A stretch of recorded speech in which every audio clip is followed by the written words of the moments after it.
format. I think that you will introduce, right? I mean, that's what you'll do. Payal will introduce and Yeah. I'll start with the questions here. Okay, no problem. Sure.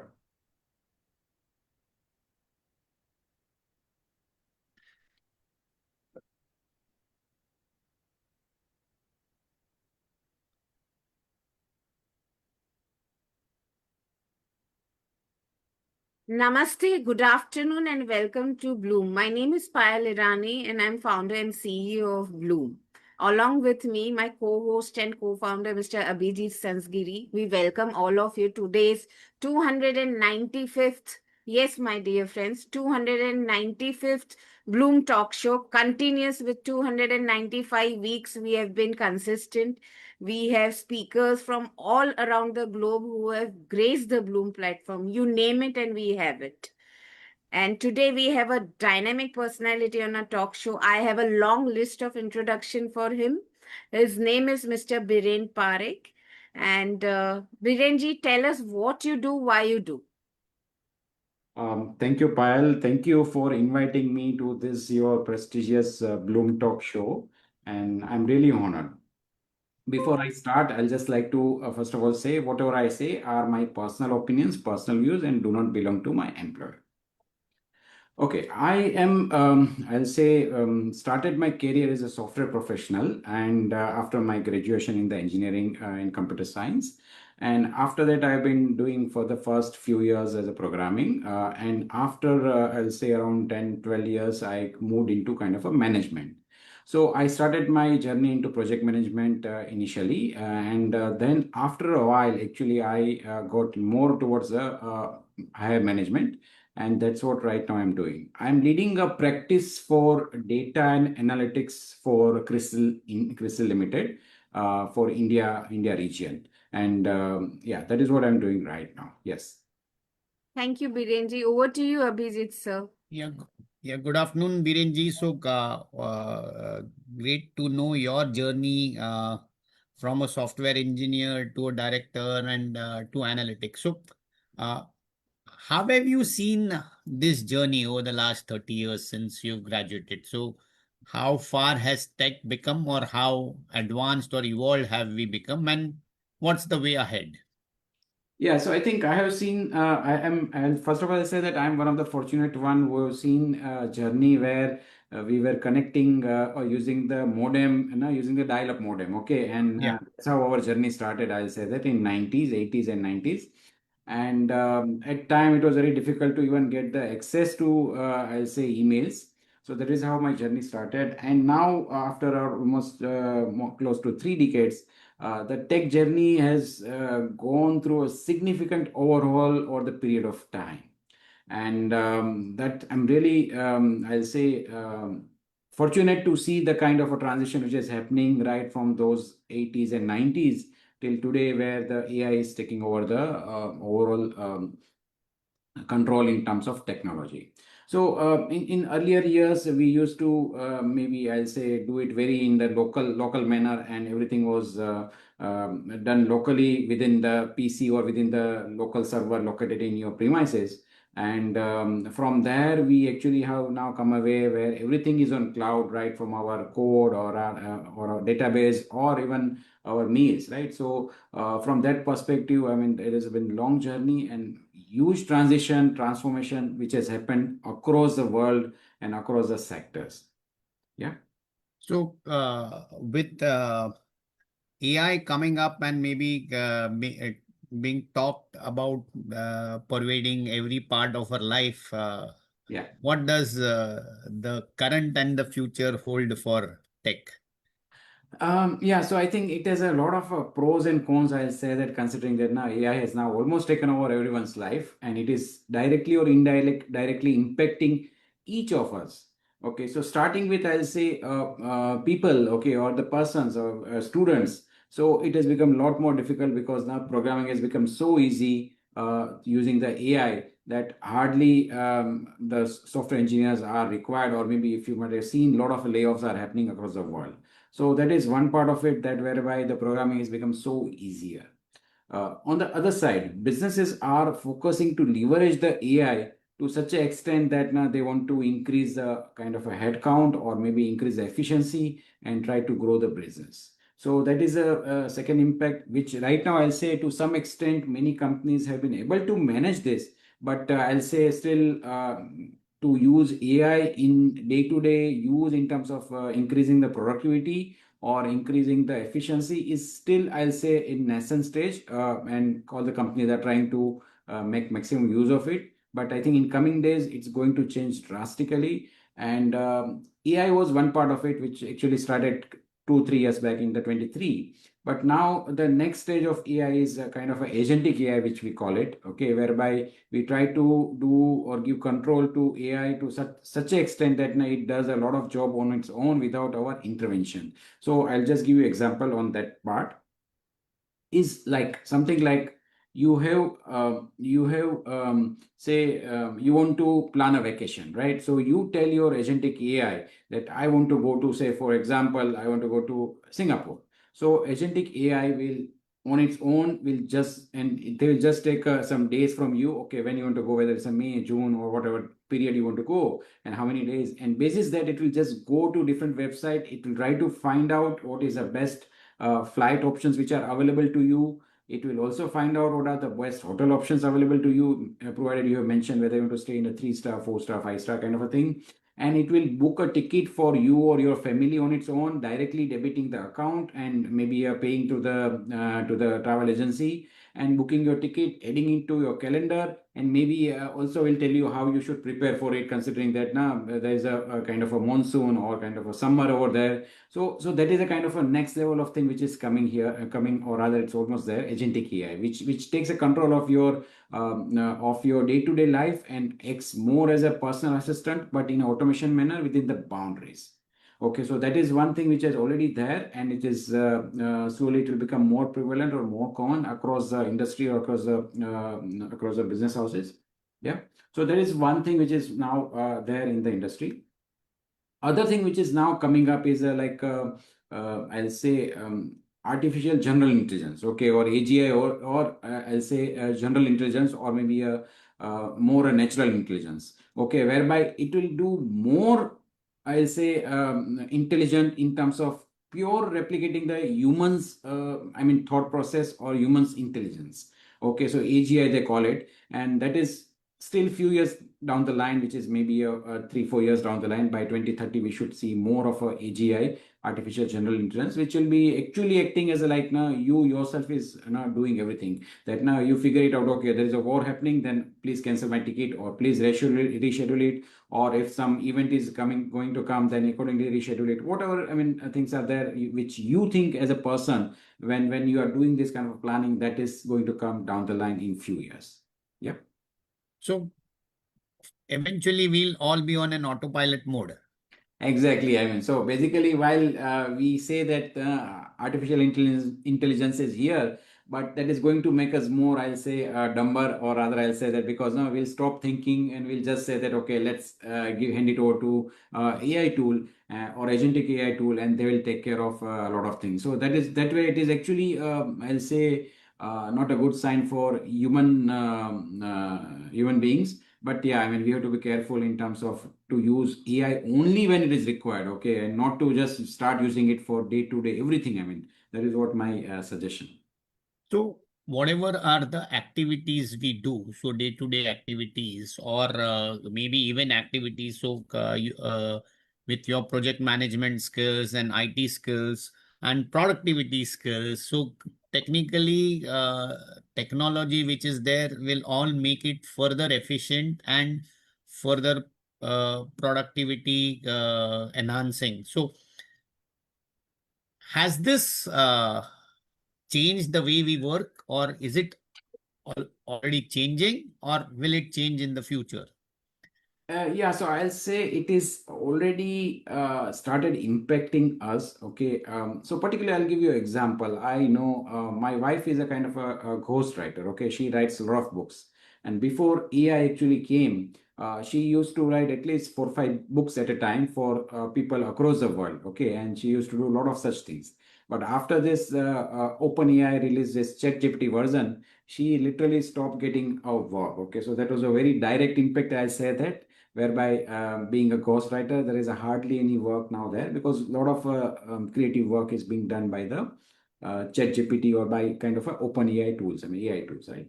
So that is the first thing, direct impact to it. Obviously, second thing is that a lot of layoffs are happening because a lot of work is being efficiently done by the AI tools, which I mentioned, and that has become more difficult for engineering students to get a job, entry level jobs into the industry, IT industry. So that is second thing. Third is that you might have read the news recently, just day before yesterday. Cloud AI, okay, so that is one of the AI tool. They released couple of new tools, Mythos, okay, and that Mythos is to identify the cybersecurity related issues in your application or in your system. So that tool has been so powerful, Cloud has been so powerful in releasing their different versions of tool, that it has really, I will say, disturbed the world order. Okay, to that extent that this Mythos, when it was released, it immediately found a issue or cybersecurity issue in one of the US oldest application, which was running since 27 years. Okay, and everyone said that it is the most safest, most secured application, and it immediately founded the loophole or the problem in that application, and that literally made President of United States to call for a meeting with their top cybersecurity advisor, asking that now where are we going wrong, okay, or what needs to be done to more secure our all the systems or all the applications. So that is a thing which is happening right now, whereby Cloud is using or providing such a I'll say efficient AI tools, that it is literally disturbing everything in the world, okay, and it is going to have a huge impact. Third one, I'll say, fourth one, I'll say that is, as I told you about artificial general intelligence, okay, which is going to come in coming few days, whereby it is going to take control of a lot of things, and it might be also having a negative impact on the human beings, okay. So because if AGI gets a control of some of the critical things, okay, it's quite possible that we might not be able to kill or might not be able to stop the AGI now to stop doing something whatever bad it is doing it, okay. So you might have heard some incident about now there were some robots who actually were discussing among themselves that or demonstrating some emotions and saying that now humans are going to shut it down or now going to do this and let's try to now get into different rooms kind of a thing, okay. So some of these incidents are happening, which is really worrying, and you might have seen in some of the sci-fi movie whereby now robots are taking control of the world, and now hero actually stops them or now actually initiates a kill switch, to stop those robots, okay. So those are some of the things which are going to come in coming days, and it's really going to be scary if you know just trying to visualize some of these things. One is the responsible usage, which will always be there. It will have Right. its boundaries, and maybe again the governance aspect will come in. But coming directly now to the topic on how to be in the top 1%. So, with all the techniques, let's say, of what we have of implementation and execution, and with now with the use of AI, AGI, how do we be in the 1%, or is that 1% becoming very blurred with that? Everyone has now access to technology. So, who will be now in the 1%, and what skills would be needed to be in that 1%? Oh, very, very good question, and and very difficult also, I'll say Yeah. that. And I think I'll have to ask maybe a AI tool to answer this. Yes. Yeah, but yeah, no. So I think that's well said, and I think that's a concern for many of us. Okay, who are in the industry for quite a long time, and that has become challenge for many. And I'll say that very good people are getting laid off because of the same thing. That now you are may not be in the top 5% or 10%, and that's where you might get laid off. I mean. Yeah, so see, the primary thing is that you have to keep learning something new, okay? So, or whatever new technology which is coming. So that is very important thing that you have to learn, okay? It is you have to continuously keep learning it. You have to unlearn few things, and you have to incorporate or imbibe whatever new technologies which are there and available in the market and start using it. Okay, so that is very important thing. First thing is that you have to start learning to learn new things. Okay. Second is that right now, nowadays, you might have seen that companies are preferring more a young blood. Why? Because they come up with a very creative ideas. They don't have any, I'll say, mind block, or maybe they don't have any preconceived notions, and they think very differently out of box, and they start, and they are kind of, I'll say, native digital generation. Okay, so we have grown using the digital devices only, unlike us, whereby now we started using midlife only, now started using some of the digital devices. But this generation are more of a digital native generation. So basically my point is that now you have to start using all the kind of a digital, I'll say, technology which is available in the market, and start thinking out of the box to start delivering some of the things which you have been doing it in a very, I'll say, conventional or traditional method. So for example, I'll say that now, I mean, nowadays you might have heard that now a lot of people are becoming a kind of a solopreneur, and they are becoming a millionaire or billionaire solopreneur. Okay, so you have to start using technology and start practicing it, start putting it to use, and that is how you will be able to now, I'll say, catch up with the new generation, new technology, and you'll be able to survive in this industry. Okay, so second is that you start using this technology, and third, obviously, is to maybe have a very good clarity in terms of now what needs to be done, how fast it can be done, how quickly it can be done. So all those things now, that is a critical thinking. I'll say that critical thinking skill is much more important nowadays compared to earlier days. And one who is able to do the critical thinking end to end, okay, those people will be only able to survive in the industry or in the market or in the overall thing, and they'll be only able to become kind of a top selected, or maybe 1% now who will be able to make it to next level. So that is my take, my 2 cents on this. But yeah, Thanks for the insight. So one is access to technology. yeah, The second is the ability to use the technology to which maybe you have access very efficiently and effectively to solve right, the problems, yeah. and then Third use is that, that yeah, creatively end to end. So it's not that consistency or the commitment to use your critical thinking or creativity throughout would be the skill which would maybe separate someone in the future. Because technically, if earlier some of the leaders used to think, now you could have AI doing the thinking for them. So the level playing field or the difference between two quality professionals will be reduced a lot yes. because of technology. So how do you think this will shape up things? Then where will be the work hierarchies going in the future? Yeah, correct. So as I said now, because now everyone has access to the same technology, everyone has access to the same knowledge, same data, same insights. Okay, so one who is able to connect the dots, okay, who is able to connect the dots, who is able to create a bigger picture by, I'll say, creativity or by critical thinking, they'll be only able to survive the industry. They'll be only able to see. I mean, if you're able to see the whatever.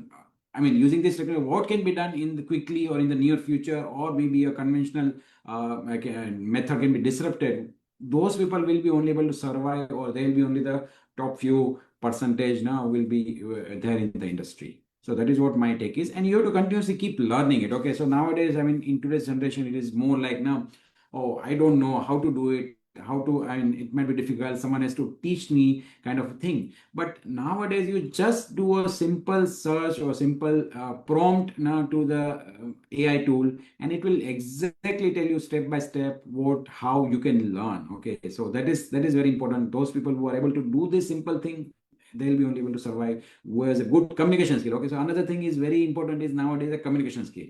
So if you have a good communication skill and you are able to ask AI tool, then only you'll be able to, I'll say, now get a real answer and able to survive in the competitive or cutthroat industry. The skill of asking the right prompt, it Right will be from more than so. And the soft skills will be more in in demand. demand, because In technical skills will be available at a very low cost to everyone. So Everyone, chat right? GPT would be available to everyone. It's who uses chat GPT well, Yeah. using the right prompt will be more effective. Now, how has this affected your work, say in a project? And maybe earlier, from what I know, is we used to have techniques called the critical path method or the project evaluation and research technique, or maybe a SWOT analysis. And now you have some technologies called agile or scrum. So has that also, I think agile or scrum is also maybe 10 plus years old. So what is the newest post all this evolution which is there? Yeah, so I'll say yes. I mean, it has impacted. I'll say my work also, or my day-to-day job also, to a large extent. Okay, I'll tell you from multiple angles. Okay, so first one is like I deal with customers, mainly banking and financial institutions customers. And particularly, what we have noticed is that now customer is a lot more demanding in terms of deliveries. Okay, so the customer themselves say that, okay, I need this in very short time, and you give me quickly, and you use AI tool. Okay, so that is very first demand from the customer, that you use AI tool and give me this quickly. Okay, that is one thing. Second is that there is a lot of, I'll say, cost negotiation which is happening now, to see that now basically cost should come down, because you are using AI tool and you should be able to deliver it quickly. You should be able to deliver it at a very minimal cost, and you don't need kind of a 10, 20, 30 developers now to deliver few things. Okay, so that is a kind of a demand which has come from the customer. That is second thing. Third is that I'll say from the management perspective, there is a lot more expectation in terms of using a AI tool to find out where we stand in terms of the project execution or the project delivery. Okay, so management expects that now using AI tool, you should be able to find out the risk upfront, or maybe as soon as some event happens, you find out the risk, you just highlight it, you mitigate it. Now, those kind of expectations has come up a lot in terms of now from the management side, that now you should not fail. Okay, as much as possible, you should not fail. You should try to get things done before time, or maybe with a good quality, and try to identify risk and de-risk it as much as possible. Okay, so that is third thing. And yes, I mean, Scrum, Agile, project management, all those tools are there, but they also have now started incorporating the, I'll say, AI tools. And hence, earlier, it used to, if you want to prepare a project plan, or if you want to prepare a kind of a dependency chart, it used to take maybe several hours. But now, with if you feed a data, right data to the AI tool, okay, then it quickly gives you the project plan. Okay, it quickly gives you the critical path. It will give you a dependency. Okay, it will highlight the risk. Okay, it will give you immediately a contract. Okay, or even if you give the contract to the AI tool, it will tell you that, okay, what are the flows with this contract. Okay, so basically those are some of the expectations which are there from the all side. I mean, from the management side, customer side, or even from the delivery side, to see that we are more efficient, more perfect, identify risk early, and deliver on time at a lower cost. Okay, so those are some of the things or some impacts which I see in my day-to-day life. Yeah. So it's if we continue growing, I think we have all the tools in the world to help us grow faster, to be Right. more productive, to be more efficient. Right. If we see some geopolitical risks where everything comes for a Translate. standstill, I think what we were discussing today with someone in the morning was that if AI was there in at the pandemic stage, so if AI would have been around in 2018, then if the pandemic which happened late 2019, maybe the layoffs would have been much more simple. So True. again, a scary situation, not of the AI, but if the growth stalls for whatever reason, Yeah. and with the efficiency which is still around, it could have a lot of impact. Now, Yes. having said, why is it still, when we have a lot of project management skills around, why do the government sector still takes a lot of time and you always see cost overruns and delays there? Is there lack of skill there? Is it unwillingness among people, or what do you think would that be attributed to? So, Okay. because the private sector can do something very efficiently, the same you see anywhere in any project across it takes multiple time now, even with AI being around or whatever technology being around. Yeah, no, that's good question. I think irrespective of AI, I think this question is maybe still valid. I'll say that. So it's not just because of the AI, but see, we have been also dealing with some of the, I'll say, not only public sector banks but even private sector banks, and what we see is the lack of agility within the institution. Okay, I'm not naming any specific thing, but kind of any kind of a, whether it is a public sector or private sector. Okay, agility is the one which is causing, lack of agility is one which is causing the lot of issues and the delays. Okay, so what we notice is that now a lot of today's generation, or I'll say that maybe even the older generation, are a little bit hesitant in taking the decisions. Okay, so that is one of the main cause now, and that is again coming from the lack of accountability. So since you don't have the accountability set very clearly, and people are a little bit wary of taking decisions, and that is where the delays sets in. Okay, and that is where the complacency sets in, and people think that okay, this is a way of life, and they try to survive as much as possible without taking decisions, no, or to be safe in terms of no one should blame them that why they took that decision. So I feel that now there are multiple reasons of it. One is that lack of agility, second is a lack of accountability, then lack of at times awareness about using the some of the new technology. Okay, so I'm not just talking about the AI, but I'm just talking about a lot of new technologies which are there, or a lot of new softwares are there, applications which are there. They are not using those things, and which is causing, I'll say, a kind of a delays in terms of the project execution. So there are multiple reasons for it. I'll say that, and not only just one reason for this particular thing. So one is when you said lack of agility. Yeah, The skill of being agile, the skill of being responsive, the skill yeah, of being aware, the skill of responding. So yeah. whatever you would put to, so how does one gain that? What does one need to do to imbibe those skills? Um, I'll say that that comes only from the top management. Okay, so this is not something which you can just enforce it from the bottoms up. Okay, but this direction comes only from the top management, whereby if they are ready to take risk, by even maybe failing in some cases. Okay, but at least take risk and move forward. Okay, so that is the way it should be, I'll say, in the industry. And that only comes from the top management. Again, the top management, at times, leaders, they feel that now they want to take all the decisions. They don't delegate some of the decision makings to whatever second level, third level, fourth level. And because of that, now the, I'll say, top management at times becomes a bottleneck. Okay, and everything gets stuck over there. People are now hesitant to take decisions because they don't have the given, they are not given the authority, they are not empowered to take decisions, and all this results into, I'll say, kind of a cascading effect, and the agility, slowness creeps in, and people are hesitant to take decisions, and then project gets delayed from the all perspective. So that is one thing. Second is that in the project management, when you start a project, you have to basically go through the lessons learned till date.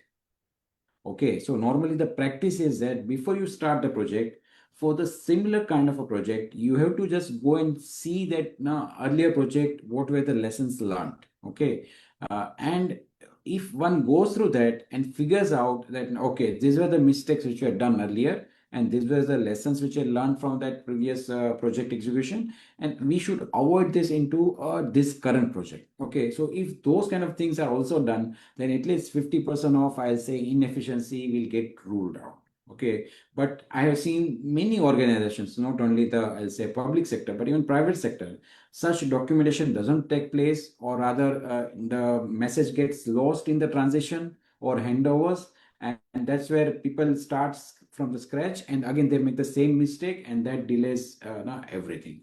Okay, so those are the some of the two three things which I feel can be set right to see that project progresses on time, or they focus on the outcomes. So one is, as you said, tone at the top.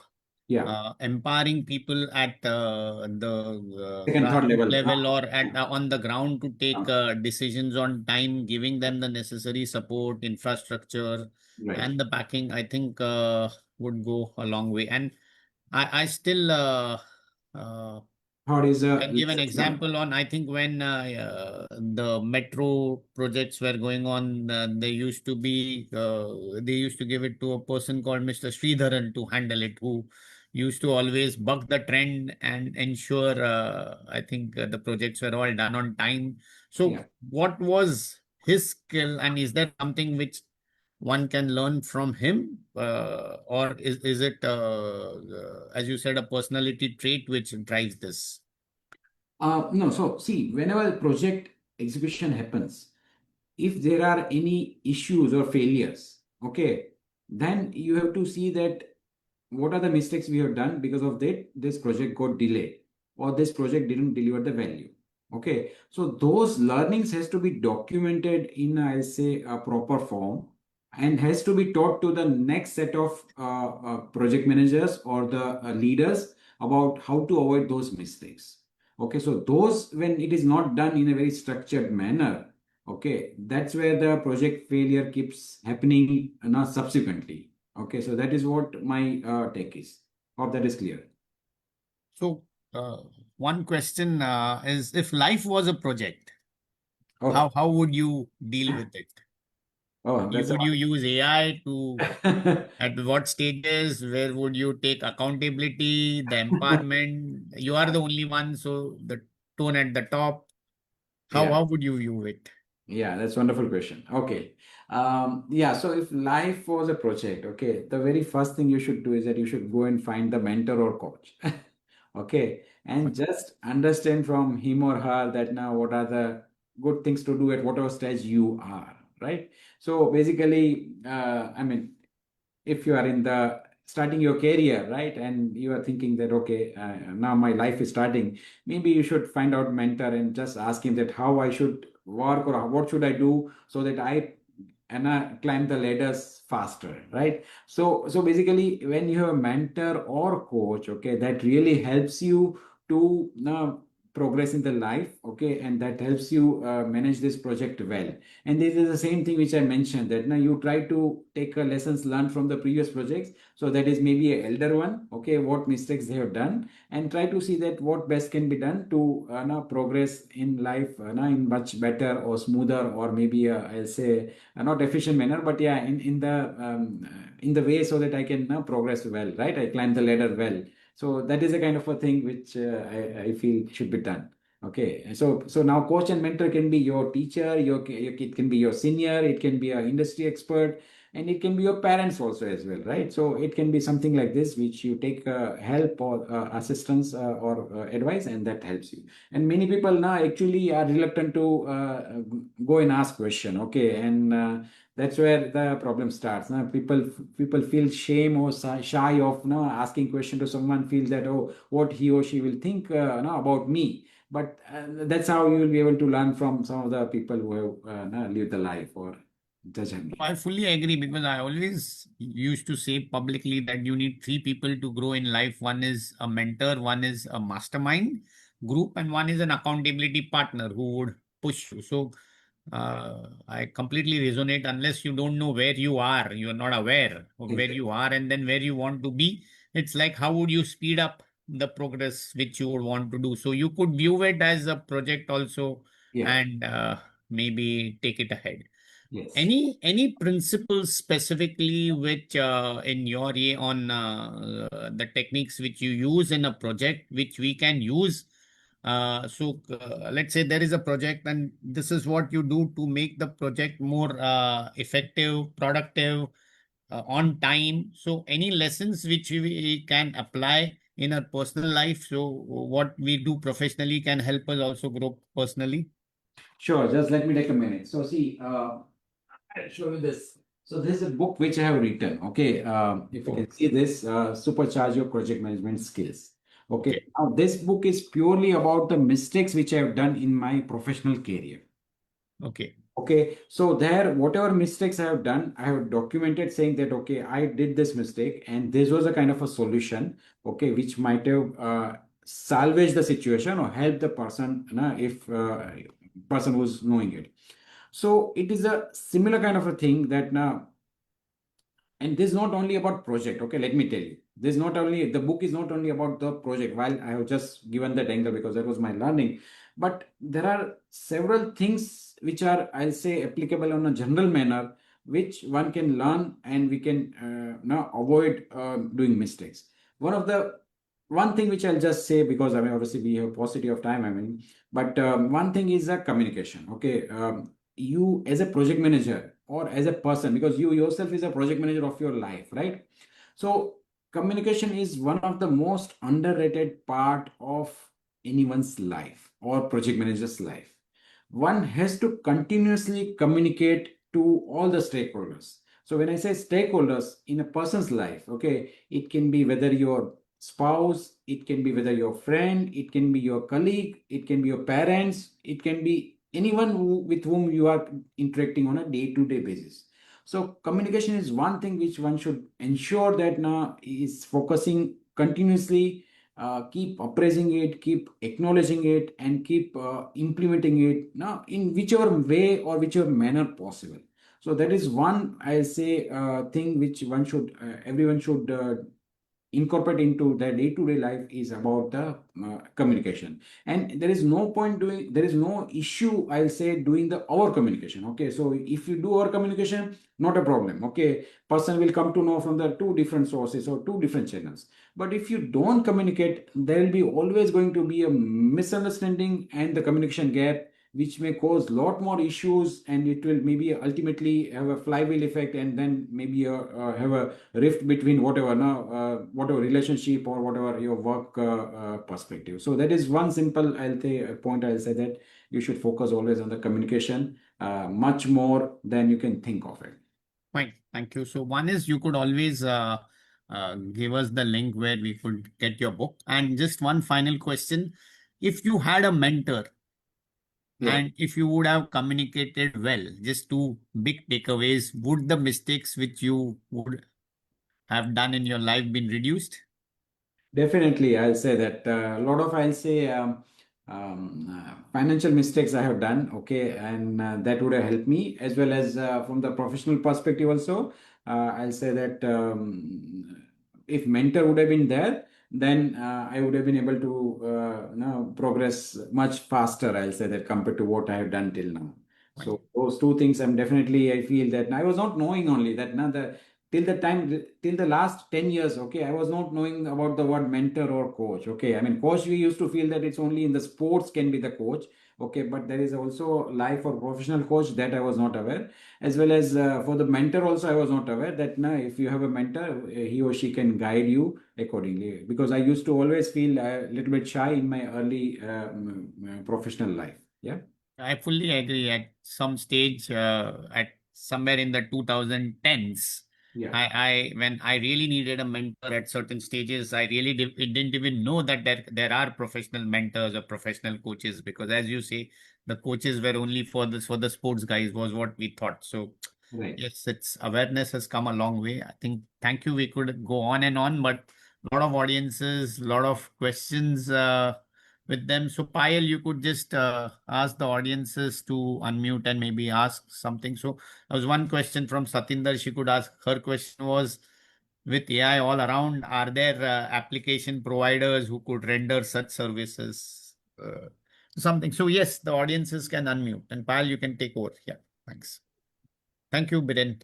Yeah. Okay. Thank you, Abhijit sir. Thank you, Biren, for being present. And yes, Satindra, you can unmute and go ahead if you have any questions. Yes, yes, definitely. Hello. It's been a useful session. I'll meet you separately also. I've just noted it down. But I had this question. Now, I work with banks, okay, still. And what I find is, as an observation, that if there is, of course, AI is very, useful because it just helps you multiply and makes you more efficient. Yeah. Then there's Right. absolutely no doubt about it. Yeah. But Right. what really happens is that if there is a flaw in the existing process, Mm-hmm. it only gets magnified with AI.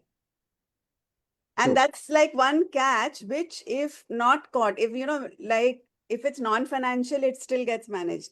But if it is financial, that thread can really, create a lot of Sure, this thing. So sure. what I think is that guardrails, especially in the financial sector, are very important while using AI. And at this point of time, I'm not very sure whether there are enough of them. I think that it's people are just doing it. And I can give you an example if, it'll take another 30 seconds to do it. So Sure. there is, one, since I work on, I'm the internal ombudsman. Mm-hmm. What happens is that if a complaint is not tagged correctly, Mm-hmm. the subsequent things that happen don't happen with it. And Okay. that there will be, like a process, you'll improve the process, you look at it, reporting goes wrong, and lots of all those things happen. Now, that problem, even if AI is used, Mm-hmm. the AI will tag based on the instructions you have given. Even so, if And you're if you're not, not given the right instructions, it will go all wrong. yeah, So yeah. I think that magnifying errors is something that needs to be amplified actually. Exactly, correct. I mean, so I think at the same time, if you give maybe a AI tool a kind of a prompt saying that now, please identify or please tell me the best practices in the industry or what is your suggestion. No? I mean, it's more of a prompt whereby you can say that how we can plug these gaps or those things that really helps. But yeah, AI governance and AI guardrails are much more important in the industry, particularly in the financial industry and even the tech industry, because I mean now even if you have a code which you have written which is a proprietary, and if you upload it onto the tool, then it will be available to all, and which has recently also happened for one of the prominent AI tools. I mean, but yes, you are right. I mean, all those things has to be much more in place to safeguard the everyone's interests. Yes. Thank you. Thank you. Thank you, Satinder. Anybody from our audiences, you can please unmute yourself. Yes, Hina, please go ahead. Yeah. Am I audible? Yes. Yes. Hello, good afternoon, Mr. Biren. Firstly, thank you, Bloom, for inviting all of us and giving the opportunity to talk such a eminent person. That too so closely. It's a very big opportunity. Sir, my question to you is, there is a very beautiful thought that you shared while saying that in the initial years, you felt shy to communicate. Yes. I'm a communication expert and I go and take trainings for colleges and to many a times for the corporate as well. And I strongly believe that with the experiences and the risks and how we manage life, we eventually somehow become either more confident or shameless to face failures. So we eventually know, okay, there is no option out, but we have to talk. But in the initial years, yes, those are the building blocks where you want to have that exposure, where you want to have that connectivity with a mentor, where you want to find out and talk about your insecurities. Right. But people don't speak. And this is one thing first. Do you think it is because of the upbringing or the environment that we are brought in? Also, my second question to you is, since it was mentioned that today many people are building using AI, they are building a lot of big opportunities, great businesses, like billion-dollar companies, people are creating at a very early age. Right. My concerns lies with the fact that these achievers are just handful. But because of the social media, this news widespreads like a forest fire. And every other person now is leaving the creativity side and is talking about a thing, how can I make more money? Your objective that people should become more curious to learn, unlearn, and relearn. Somewhere I see it missing in the present fresher generation as they become more money minded than more change oriented. Yes, right. Exactly. You well said. So I think the very first question you said about communication, that whether it is Yes. upbringing or what exactly. So you are right. I mean, because I'll say in to some extent, I'll not say the completely, but Indian culture now, I mean, the parents will say, oh, or maybe not parents, but someone will say, oh, why are you asking this stupid question? Okay, that's kind of a thing which people might have heard or kids might have heard right from the childhood. And that's where people slowly start feeling, oh, I should not ask this question, right? But they say that now if you ask a stupid question, you will be only sound stupid for that particular moment. But if you don't ask that question ever, then you'll be stupid for life, right? Because you will never learn things, right? So basically, yes, I mean, to some extent, that is the one thing. But obviously, the today's colleges and today's, I'll say, schools are more and more, I'll say, active or rather engaging students not to speak up more. by the different kind of a role plays and different kind of activities, okay, which didn't used to happen in my days. Okay, in my days, I hardly used to speak anything in the school, and I mean, I was so introvert that I'll say just before my 2008, 9, 10, maybe till that time. I even at my work also I didn't used to speak. Okay, but now I'm the other side of it that I give a lot of now talks and all those things. So that is one part. Yeah, so you are right. I mean that now it is a more of a upbringing, but basically Okay. parents also should be educated, right? So that is one thing, right? Right. And second question was, sorry. My second question was, what can I do to influence people in becoming more creative rather than being money minded? I mean, money is important. I do not Yes. deny that fact. Correct. But instead of talking about what idea or what problem, critical thinking from the beginning to the end, as you rightly mentioned, is so important, that factor is greatly getting missed out. Correct, correct. So yes, I mean today's world now, all the youngsters wants to make a quick money, okay? Because whatever Yes. instant gratification is a thing which has come because of whatever this quick commerce kind of a thing or whatever you want to call it, and because of seeing the stories in the social media, then now these people has made so much thing, but they don't realize that now the years of I'll say effort has gone behind the scenes, because of which they are now actually able to in the limelight or able to make money. Okay, so that is one thing. So I think that again has to come from the education only, whereby you have to educate that you have to focus on the knowledge and the money will be the byproduct. Okay, so that is one thing has to come from the industry, or not industry, but from the colleges, from the parents, or from the coaches only, to educate them, and that definitely gives money at the end of it. Okay, I mean, yes, obviously some people are able to make money overnight. That is a different story, but that may be a 0.0001%, very very few people. But Very exceptional yeah, cases. exceptional cases. Yes. Gee. Yeah, but mainly people has to focus on the knowledge, and that is much more in demand. So now, whenever I go to college, that time also a lot of people ask me that how I should do. I mean, I'm doing this thing, where I should focus. So normally I say that now nowadays in the industry there is a demand for the T type professional. Okay, T type. So what is T? Basically, you might be knowing many things across the whatever different things. Okay, but in one thing you should be deep, expert. Okay, so you just pick up one subject, one knowledge, one area, and you try to gain a maximum knowledge on it, and that's how people will be able to recognize you or able to give you a some task. Because people understand that now, if you know one thing very clearly, then you will be able to do any other things also very in the expert manner. So yeah, that is one thing has to be taught in the school or colleges. Yes. Yeah. I believe so. I would also implement this T thing because I understand trying to cover so many things as a coach, but then there should be one particular aspect where you become the subject matter expert, which Segment. makes you stand out and adds Exactly. more worth and value in the process and the work we do.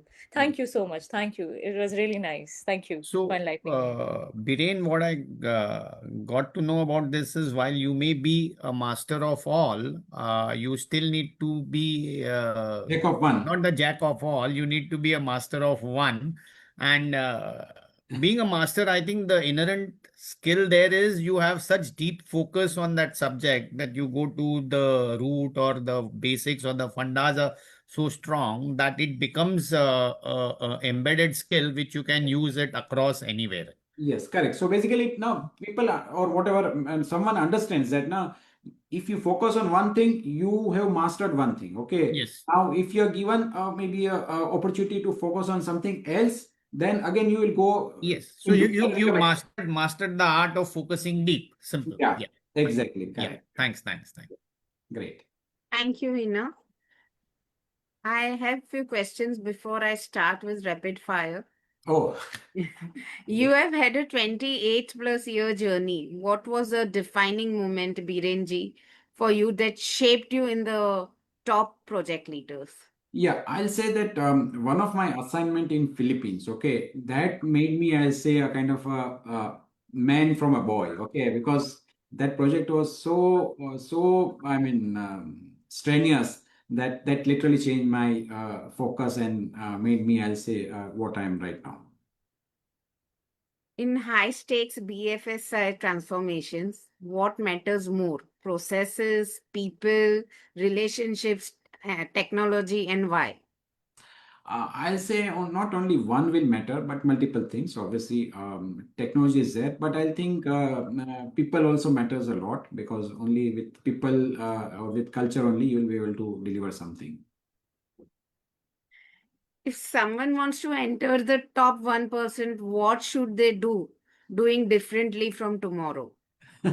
I think someone should ask the ChatGPT, but Okay. yeah, I may not be the right person. But yeah, I mean, basically, what I keep doing is keep learning everything. I mean, something new every day. I mean, that is what I keep doing. Right? So, Birenji, just curious to just sorry to step in, pal, but you said about Philippines was the turning point. So, what was that tipping point which maybe made you a completely great professional? Yeah, so there were so many problems over there, and because of that, I was literally stretched and what do you want to call it? I mean, every day there was an escalation. The project was deep red, and that's where I keep learning that now what I should have done it now to make it more streamlined or much better project. I mean, so because of a lot of issues, only I learned it, and that's where I'm saying that now they keep saying right, and that adversity is your best teacher. So that was the one where I faced the maximum problems in my professional career, and that made me, I'll say, what I am right now. Right. So, just the takeaway is be out of your comfort zone.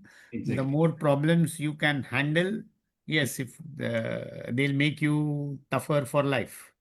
Thank Exactly. you. Thank you. I'll start with my quick rapid fire questions, Birenji. Please go ahead.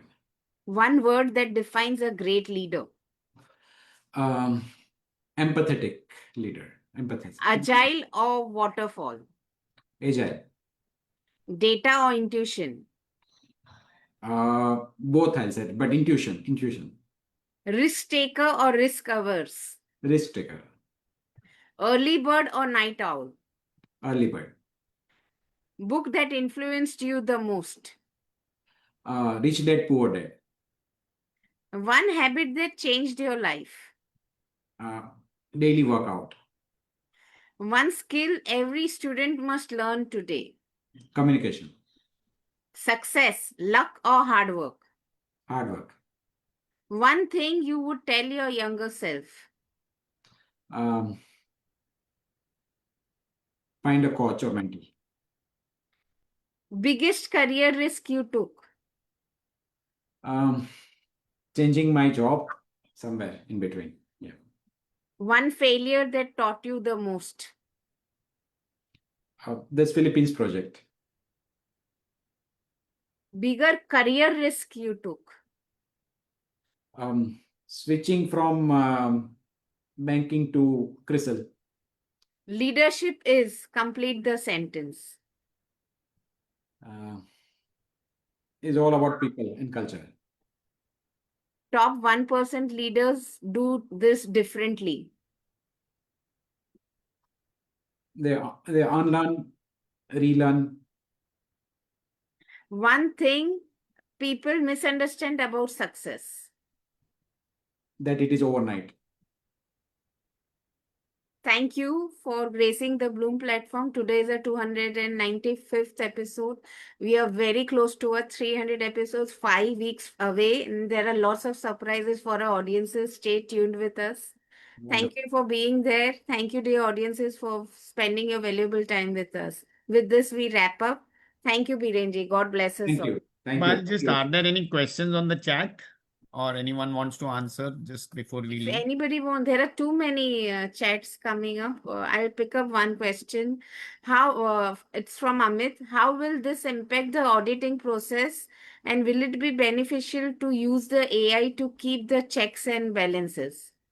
No, definitely it will have a lot of impact on the auditing process because the AI tools will be quickly able to identify the discrepancy, maybe a difficult process of reconciliation, and any I'll say missing whatever statements or missing things. So definitely it's going to impact a lot, and I think auditors has to learn how to use the AI tool to the maximum as soon as possible.